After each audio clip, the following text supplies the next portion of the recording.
Ogolani mbuye ine nsaendendeka, chuma mwandibatsa ine nsaendendeka. Tsogolani yawe ine nsaendendeka, ana mwandibatsawa ine nsaendendeka. Tsogolani mbuye ine nsaendendeka, banja mwandibatsali ine nsaendendeka.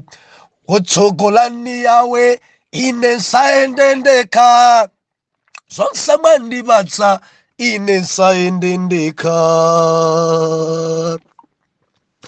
Ndikulandireni okondedwa omvera konse kumene muli. Heneleke Tchale, mtumiki wanu.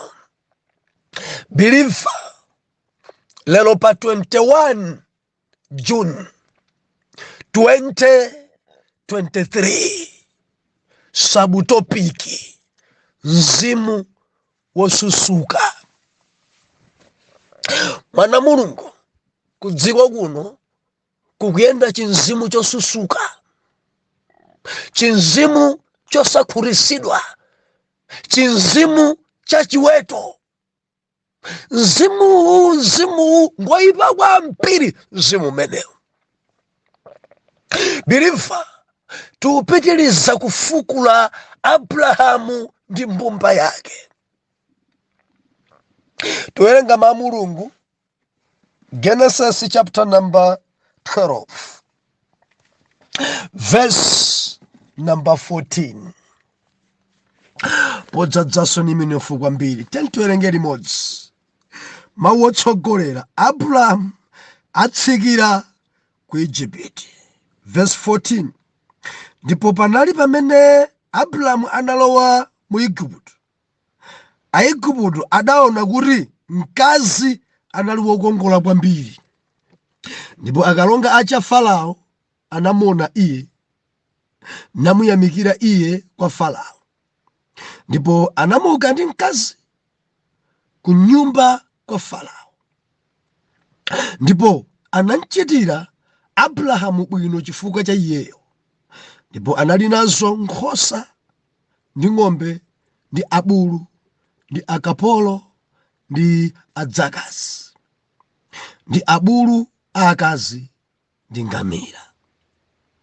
Koma Yehova anamvutitsa Farao ndi banja lake ndi nthenda zazikulu chifukwa cha Sarai mkazi wake wa Abrahamu. Ndipo Farao anayitana Abrahamu nati, nanga nchiyani ichi wandichitira ine? Chifukwa chanji sudandiwuze ine kuti ndiye mkazi wako? Chifukwa chanji unati ndiye mlongo wanga? Kotero ndinamtenga iye akhale mkazi wanga. Tsopano suyu mkazi wako, mtenge nuchoke. Oh, hallelujah. Verse number 20. Ndipo Farao adalamulira anthu ake za iye, ndipo adamperekeza iye mnjira ndi mkazi wake ndi zonse adali nazo. Magwiragwira enawa mulumala nazo. Kususuka kwinaku, chinzimu ichichi chikuonongani. Mwana Mulungu, dzulo linali pano timanena kuti kutsikira. Ukamatsikira umakumana nazo. Abrahamu atsikira ku Igupti. Atatsikira, malemba anena kuti adayamba unama. Adamuza mkazi wake kumeneku, uoneka kuti wakongola kwambiri. Kuti moyo wanga usungike, chonde usakaulule kuti ine mamuna wako, ukanene kuti ndiye mulongo wanga. Mantha. Ndadziwa timanena ulendo otsikira sizimayenda. Ukamatsika machitidwe yako sizimayenda. Mantha malowa, chifukwa chotsika. Ulendo utsikira, umanjenjemera, umathawa njokalusi kutsikira. Umafuna utetezere moyo ndi mapulani yako chifukwa chotsikira. Kuleko anthu ena amene ali ndi dzindondocha, ali ndi dzimankhwala m'nyumba mwawo, odzitetezera kuti asafe msanga chifukwa chotsikira. Ena ali pa ntchito chifukwa cha dzimankhwala. Wina anamiza mpusisa sing'anga amuza kuti ubwezedwa mwansanga kwambiri. Mankhwala zonsezi zikuchitika chifukwa chotsikira. Chifukwa chotsikira. Onse oyenda chamusi amakhulupirira kwambiri mankhwala. Adzale afuna mankhwala. Kuwera kwenikweni kumbuzitu, ena amawera nkhumba, ena kuwera nkhuku, mpaka na dzimankhwala zakwa sing'anga chifukwa cha nkhuku. Mudzafika cha kutsikira. Mantha amalowa. Nzeru zompambwanira nako pang'ono zimayamba kutsogolera. Mpaka na kukhwimira nkhuku. Nkhuku zenizenizi mpaka na uchimwa nazo. Zona muwera nkhumba mpaka na uchimwa nazo. Mbuzi zenizenizi mpaka na kwa sing'anga. Nkumayenda maliseche ndi usiku chifukwa kuti mukwera mbuzi. Mudzafika cha kutsikira.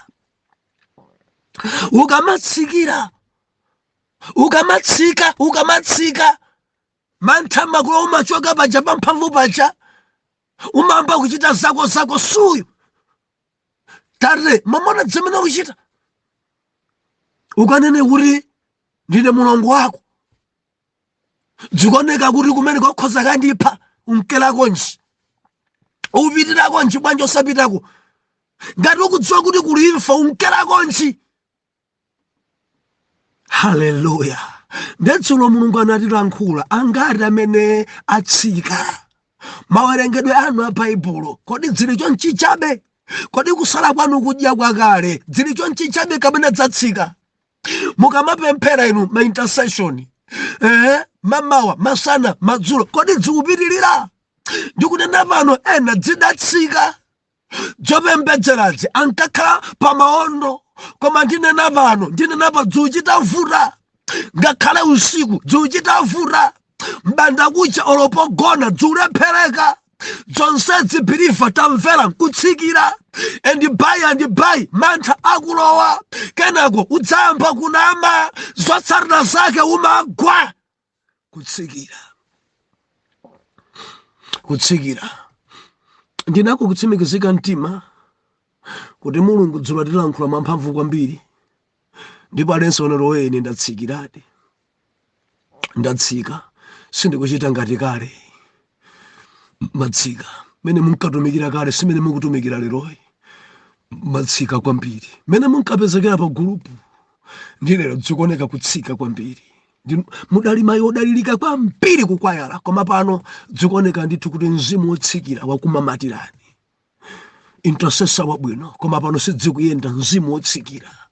Sizili monga kale, dzikuoneka kutsika. Mene munkagwirira ntchito kale ndi mene mukugwirira pano mwamba odandalidwa ndi apatsogolo pakuoneka mzimu wotsikira. And izizi zikapitilira mantha abwera. Zikapitilira zinthu zisokonekera. Ndikupempheni kuti bwererani, yambani ulendo okwera. Onjezerani machitidwe anu. Onjezerani nthawi zanu zakuwerenga mawu a Mulungu, nthawi zanu zakupemphera, nthawi zanu za maumboni. Onjezerani. Mwatsikatu kwambiri munkathandizana amasiye. Mwatsika kwambiri ndinu amene munkathandiza azitumiki kuti ntchito yawo ipite chitsogolo. Pano mudatsika. Ndimati nkumemeni. Endani chokwera. Pitani kuntunda. Yambani uthandiza ntchito ya Mulungu. Yambani uthandiza. Machecha ambiri agwa ndinu dalitso inu. Mulungu adakupasani kuti ntchito ya Yawe ipite chitsogolo. Ndimati nkumemeni. Endani chokwera. Yambani kuchita zinthu mwakhama kwambiri. Tentende limodzi lero. Passage ya lero. Mzimu wosusuka. Haleluya. Masiku tili nawo ano. Chinzimu ichichi chadzadza. Chinzimu chosusuka. Chinzimu chakudya zonse.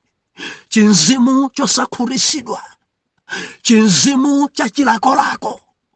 chinzimu choti maso anga aoneranji. Haleluya. Ku Igupti malemba nena kuti Abrahamu adafika ku Igupti. Adafika ku Igupti akuti aku Igupti adamona Sarai. Kungompenya Sarai mafunso mpidzinga kale. Uli babanja. Mafunso wawa ngochuluka kwa mpi. Kodi mufunsa chonchi adani. Ndenkazi uja akugwira chimene mamuna ake amuza. Ayi, sinakwatidwe. Kana ati nkuchoka pa sukulu. Kana nena kuti anali ku college. Bible ili chete. Sinakwatidwe. Ndiakumfunsa nanga mkulu amene uli naye. Ndala amene uli naye. Ni ndani wako amene? Wakumana naye pa nseupa. Kapena wangutsagana naye. Ndi ndani wako amene? Pali ubale wanji. Ndi ubale wapafupi kapena wapatali. Amene ndani wako amene? Ndi nkazi akuchita, nkazi akuyankha zimene adamuuza mamuna wake kuti amene ndi brother wanga. Ndi nchimwene. Ndi akunkudzinga funso nchimweneyo. Akulu, uyu ndani wako ndi ndani uyu? Nayenso nkulu kuti amene ndi mulongo wanga. Ndi akufunsa wanamba chani. Alipo ndiwe kai. Alipo ngomweyi. Kapena ena wasiya kunyumba kwanuko alipo ambirimbiri.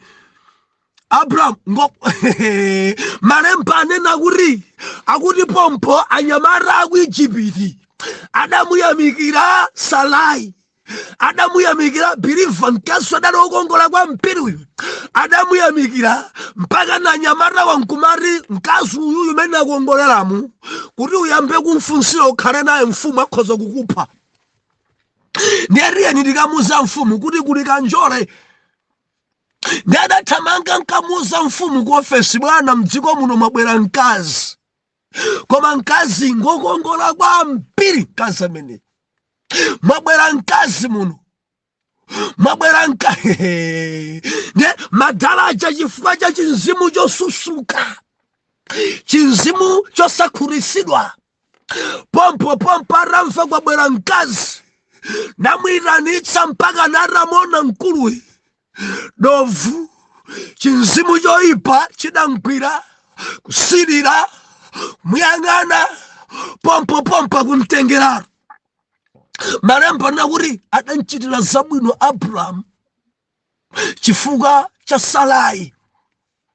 Malo ogona ndekuti adampasa chifukwa cha Sarai. Zakudya Abrahamu adapasidwa chifukwa cha mlongo wake Sarai. Zonuna zotsekemera adapasidwa chifukwa cha Sarai. Tiwa bwino adamma kwa presidenti chifukwa cha Sarai. Mabredi achabwino dzopakapaka zabwino, madrinki abwino, majuisi akustate adamwa Abrahamu chifukwa cha Sarai. Baba nakuti adanchitira zabwino, adampasa zonuna, adampasa zakudya, kazofunda, kazovala, chilichonse chofunika pamoyo. Farao adachita kwa Abrahamu kumpasa chifukwa cha mlongo wake Sarai, koma osadziwa kuti ndi mkazi wake. Ndada ntengeni mkulu yusuku tadali opanda mkazi koma kususuka, chinzimu chosusuka adantenga Sarai mpaka naye kalumuka padera kuti achite naye zoipa.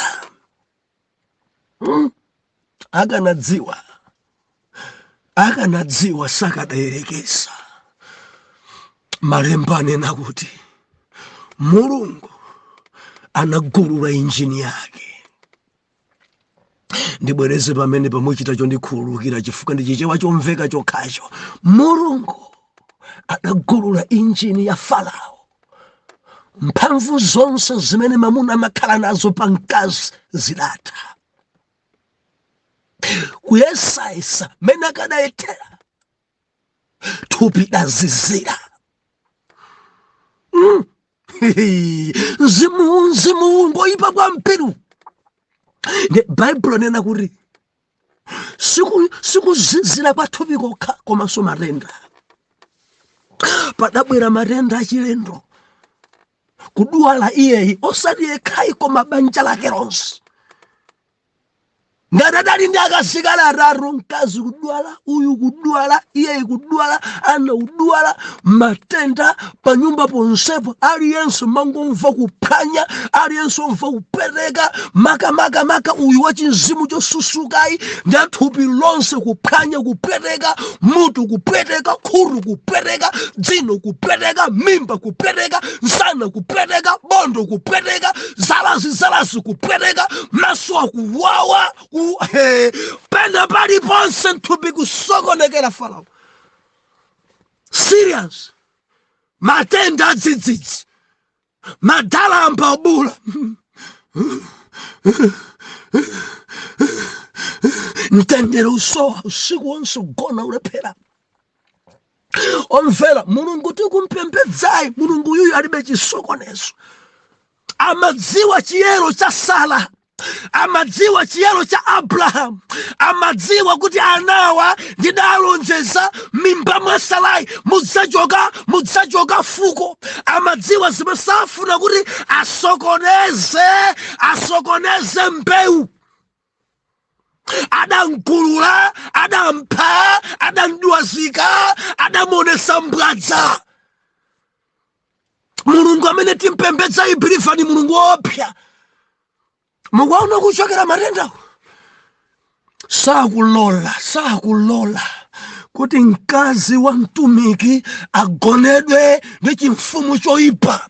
Mulungu sadalole kuti pasakanizidwe mbewu mimba mwa Sara. Sadalole adamgulula injini yonse. Sadalole adanzizirisa thupi. Sadalole yawe zotsala zake adaduwala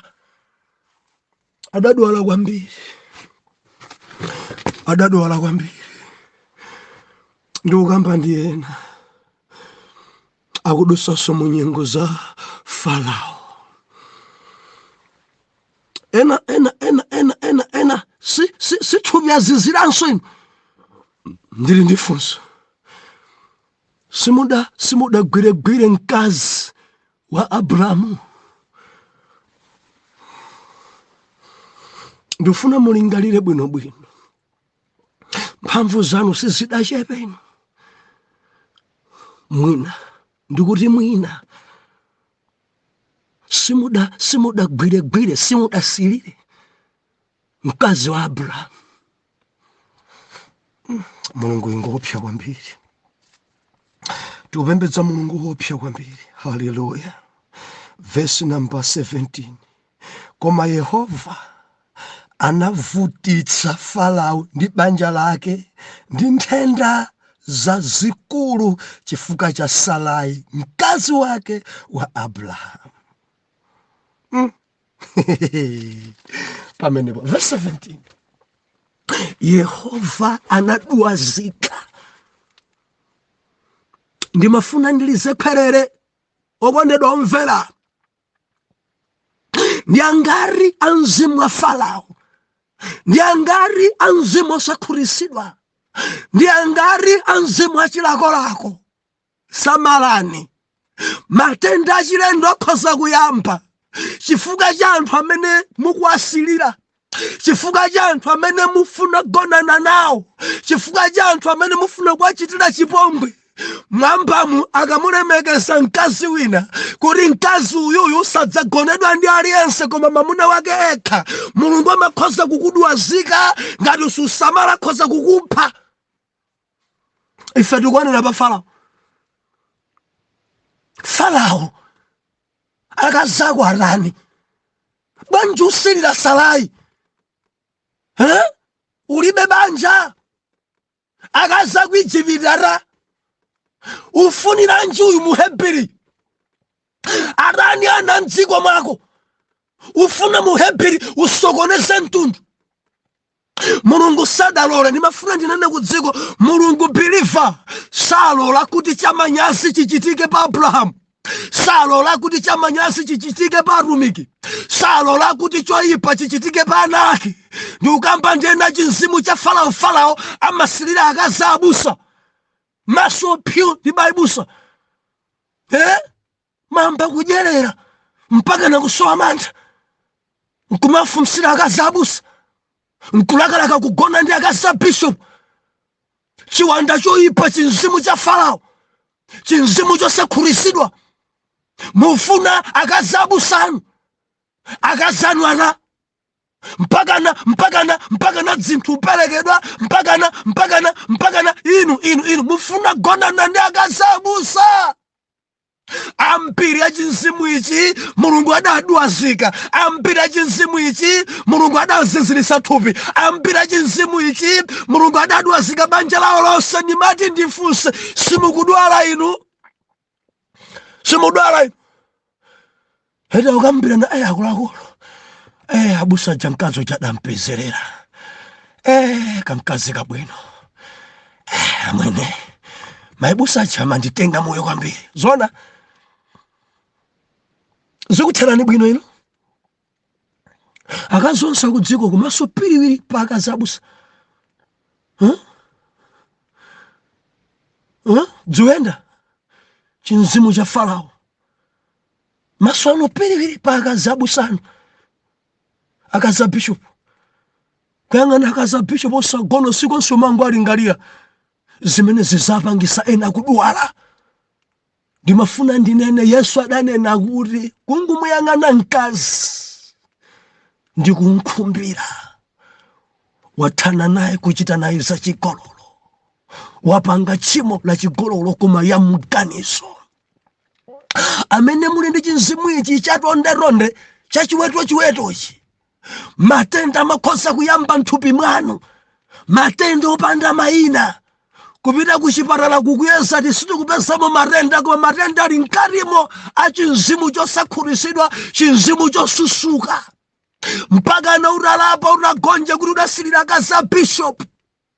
Ndikunena ndi ambiri akudwala pano, ndikunena ndi ambiri ali serious, ndikunena ndi ambiri thupi lawo sili bwino, ndikunena ndi ambiri amangomva kuphwanya. Ndili mfunso ine, simudasilire mkazi wa Abrahamu, simudasilira akazi a aneneri, ena mpakana mudafunsira akazi atsogoleri, ena mpakana mudakamba nawo kuti abusango foira, ena mpakana zimakhala zokhudza kuti banja la abusa jasokonekera yatha, maibusa jatengedwa ndi mwamuna wina. Idzidzi kodi kumeneko zikuthera bwa?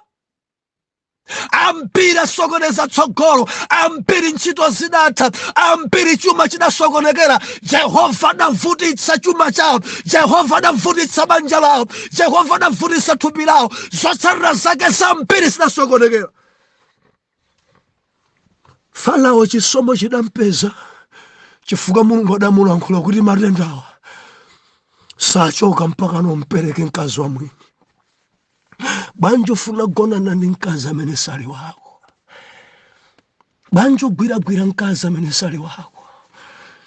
Maso adali mbuu, chipinda wiwi, thupi lidafoka, ali serious, amva kupweteka paliponse nthupi, mutu ukubangula kwambiri, khosi upweteka.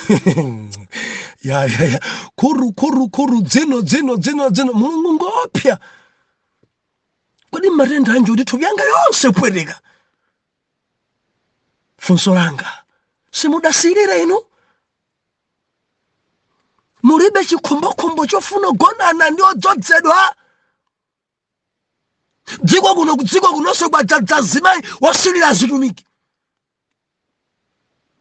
Amama, mzimu wanju umene, chinzimu chosakhurisidwa. Atakhala munanga awa, ndi amuna akwara. Anu arani?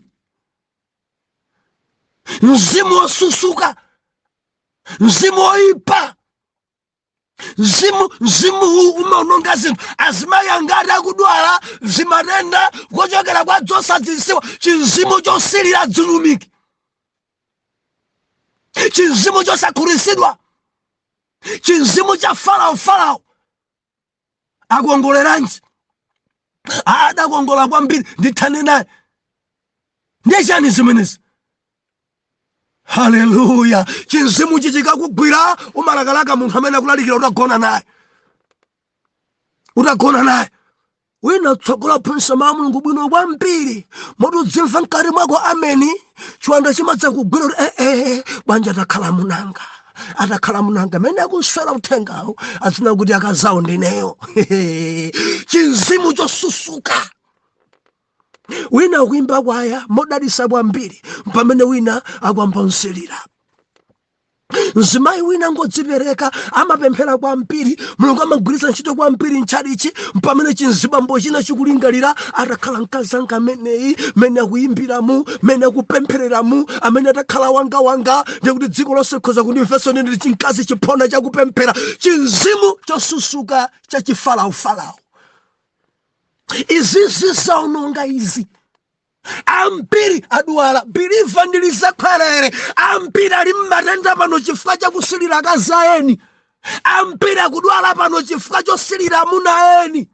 makamaka osati amuna wambako makazi odzozedwa ndi amuna odzozedwa ndikamasilira matenda achilendo amayamba muli maso pili ndi intercessor mwamba kusilira intercessor simudwala inu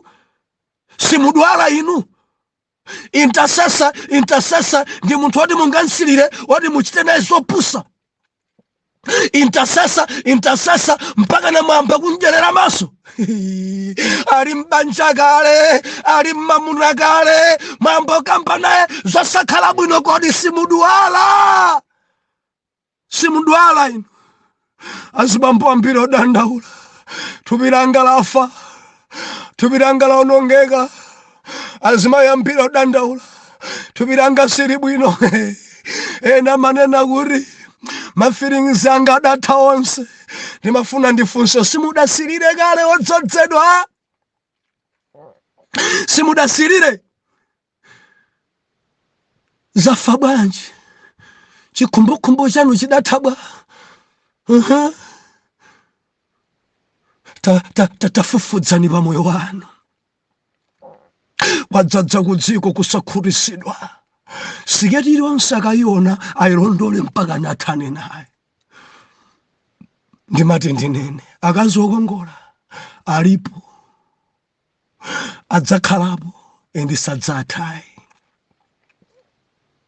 amene mungathe ndinuyo simungamaliza akazi onse mukapita kunsanje mudzapeza azimayi okongola kunsanje mukapita kuchikwawa mudzapeza azimayi okongola kwambiri kuchikwawa takwerani mpulanta yamo mudzapeza azimayi oneka bwino kwambiri ndodzunguti pachikwawa paja winanso uyu pitani pamulanje pomweba pitani paphalombepa pazombapa mudzada uja uplanta uja uyuso ndi apambana tapitani pamangoji tapitani mulilongo mukaone mudzada baso uyuso ba onsewo ngathe ndi chinzimu chosakhutitsidwa cha umbuzi cha utonde chikakugwira umafuna uthane nawo onsewa zotsatira zake ambiri aononga tsogolo ambiri avulala chinzimu cha ufalaufalawo